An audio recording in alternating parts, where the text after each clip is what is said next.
December 1930, in front of the Sukhumi Institute, where dark clouds covered the sky, Ivanov was arrested. Ivanov, a prominent Soviet reproductive biologist of the last century. How could such a respectable scientist be arrested by the police? Did he commit some extraordinary wrongdoing? The making of a biologist, successful animal hybrid experiments. Ivanov was born into an ordinary Soviet family of carpenters. As the only child in the family, Ivanov was the hope of his parents, who spared no expense to send him to school. Ivanov did not disappoint his parents' expectations in years of sacrifice, graduating in biological reproduction from Kharkov University at the age of 26.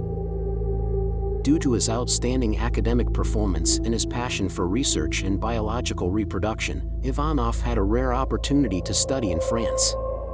After spending several years in France, Ivanov gained more insights into biology and developed a particular interest in the theory of artificial insemination. When he returned from his studies abroad, Ivanov was fortunate to join the St. Petersburg Imperial Experimental Institute.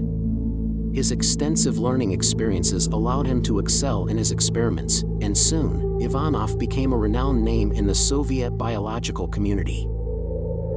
Ivanov was daring and innovative. He recognized that in most parts of the country, there was a high latitude, low temperatures, and a typical continental climate, with colder winters as you moved closer to the Arctic. This required a significant supply of animal meat and fur to withstand the harsh winters. Unfortunately, the natural reproduction cycle of animals like cows and horses was not stable enough, and the reserves of cold-resistant materials were inadequate. Considering this practical situation, Ivanov began conducting experiments involving artificial insemination in horses. By increasing the sperm's activity and strength in male horses, he assisted in the artificial impregnation of mares. Initially, a single male horse could impregnate only about 30 mares. After technological improvements, one male horse's sperm could impregnate 500 mares.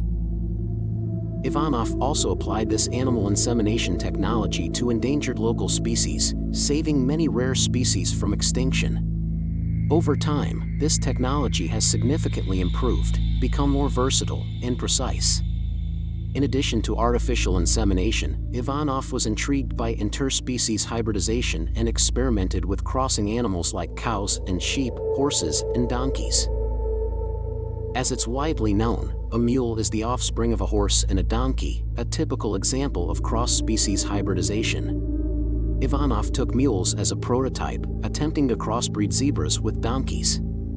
Initially, this idea was not favored by most biologists.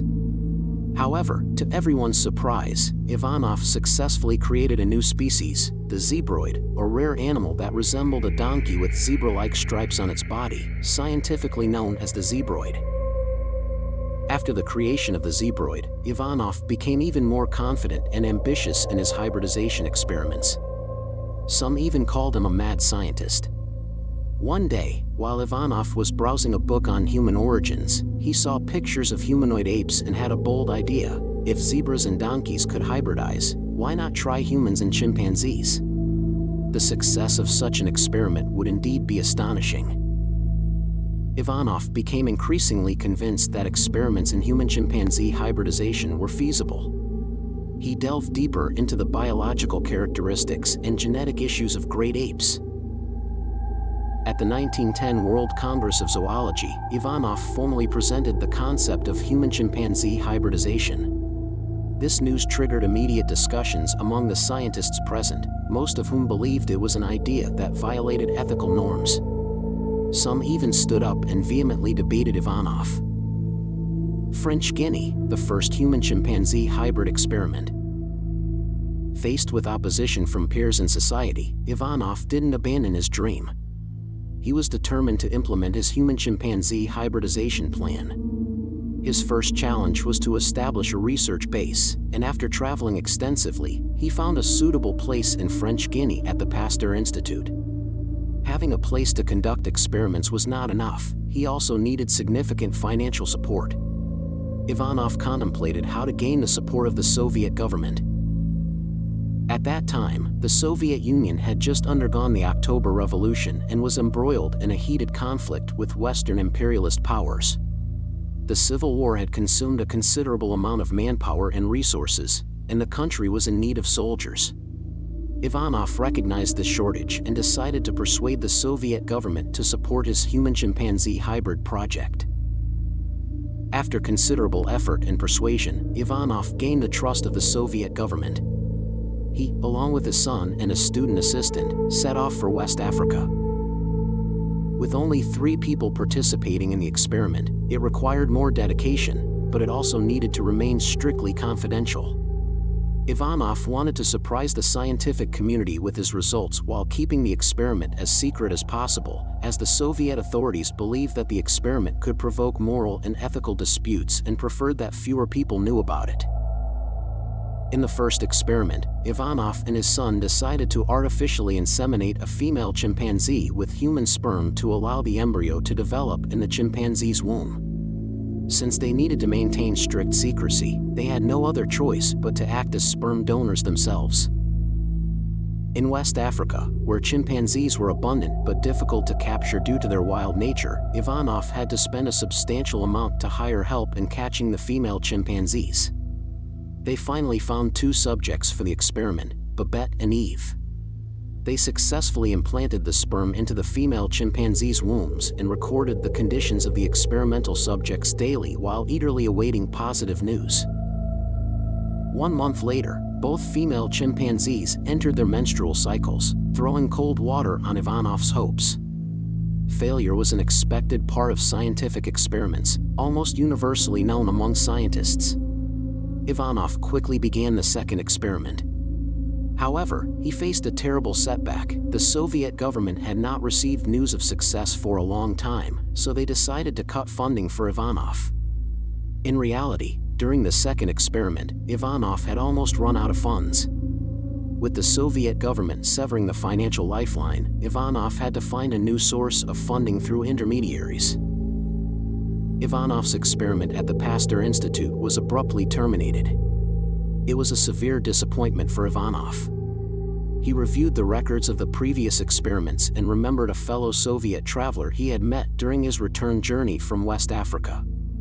That fellow traveler was also interested in Ivanov's human-chimpanzee hybrid idea. The traveler enthusiastically suggested to Ivanov, maybe you could use human females for impregnation. In fact, Ivanov had already entertained this idea.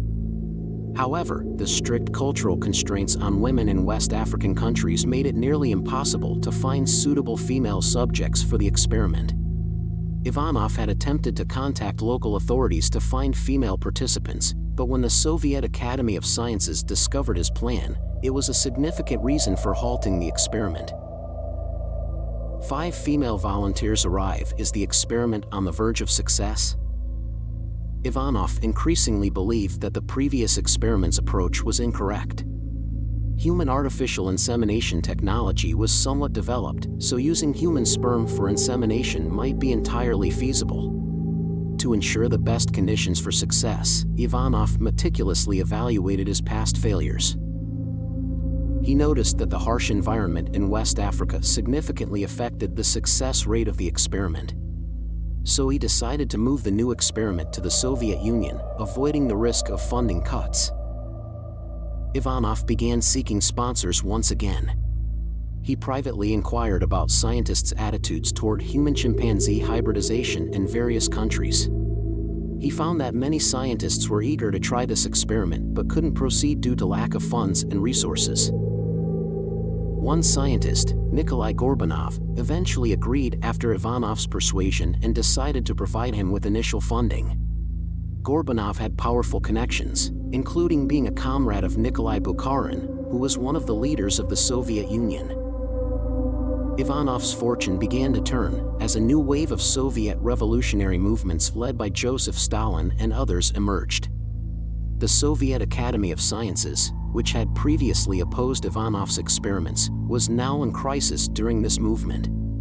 The newly formed Communist Academy of Sciences was highly supportive of Ivanov's experiments and created a primate interspecies hybridization committee for him. This committee allowed him to conduct experiments at the Sukhumi Research Institute.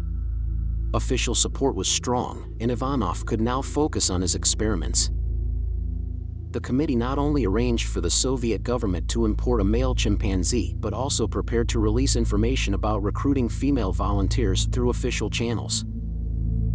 At this time, Soviet women had already shed old society's religious taboos and were advocating for marital freedom and personal liberation. This societal openness made it more likely for women to participate in reproductive experiments. In the summer of 1929, the committee officially released a call for female volunteers, and they quickly found 5 women willing to participate. One of these women was from Leningrad, now St. Petersburg, and had a strong desire to participate in the experiment. She even adopted the pseudonym G when writing to Ivanov, "Dear Professor, I implore you, please do not reject me. I beg you to let me participate in the experiment."